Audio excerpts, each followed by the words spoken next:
Right, so we're looking at Moneybox today, and we're looking at the most recent results. I can't say exactly everything because it's not public information, or it's not for the public, it's more for investors, but I can give you the overall trends so that when they do another round, you'll be more aware if you're if you want to invest in Moneybox. I do think they're incredible, Moneybox. I am a current investor, and this isn't advice. This is just my opinion and logic. And you know, I've rounded off some of the stuff because I can't give exact numbers, but the user growth is still growing, still great with the numbers. It's way up from when it originally started in the first rounds. I think it's 400,000 or 500,000. It's way up from there.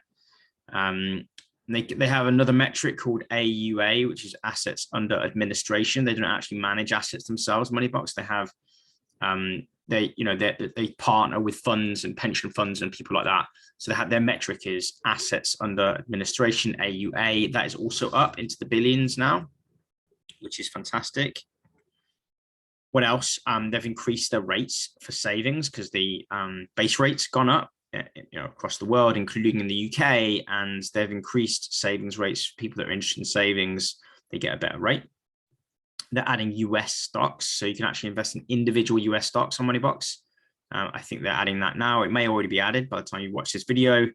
That's very exciting. I've been wanting to invest in US stocks on Moneybox for some time now.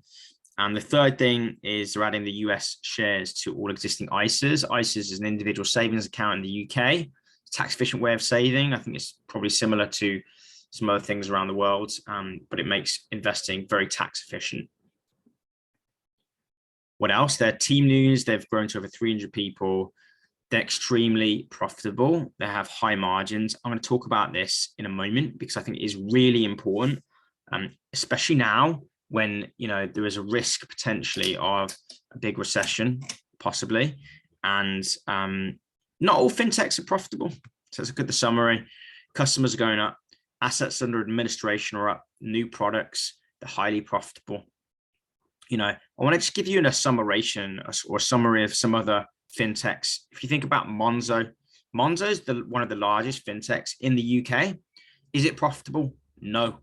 How much do they lose? 200 million a year. That's at the time of recording. We're talking October 2022. The most recent year, they lost 200 million. Revolut, which is valued at $33 billion, I think it might be in dollars, $33 billion. How much does that make? I think it made about 30 million in profit.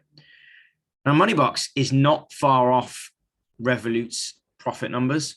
It's not valued in the billions yet, but it might be in the future because it's one of the only fintechs which is profitable right now. Monzo is not profitable, and there's a lot of other fintechs out there that are not hugely profitable. In some cases, they're losing millions, like Monzo, for example. Now, I'm not saying the Monzo won't be profitable in the future. I'm just saying that right now, I do think the valuation for Moneybox might increase. If you look at all these things, and they're only targeting the UK at the moment. Once they expand into other territories, they'll get users a lot cheaper, and everything else will increase as well. I don't know when they'll do that. Maybe when they hit a certain number. I don't know. But either way, I honestly think the valuation is going to continue to increase. It's already, for me, increased about 50%. It's not bad. It is one of my largest holdings. It's certainly my largest holding in the fintech space. It's my largest holding in the fintech space. But I do have more investments in listed equities and in robotics. Guys, I hope you enjoy this video. I'll stop sharing my screen now. I've said what I wanted to say on Moneybox. I think it's an exciting business. I think the product is amazing. If you're in the UK, definitely download it and check it out. So I think you will enjoy using it. I was a user of the product before I was an investor. And I do think it's an exciting company to be involved in. Guys, if you enjoy learning about startup investing and angel investing, then check out my other videos, which are going to be popping up very soon. Remember that knowledge is power, especially the right kind of knowledge, and progress is everything. I'll see you guys in the next video. Take care.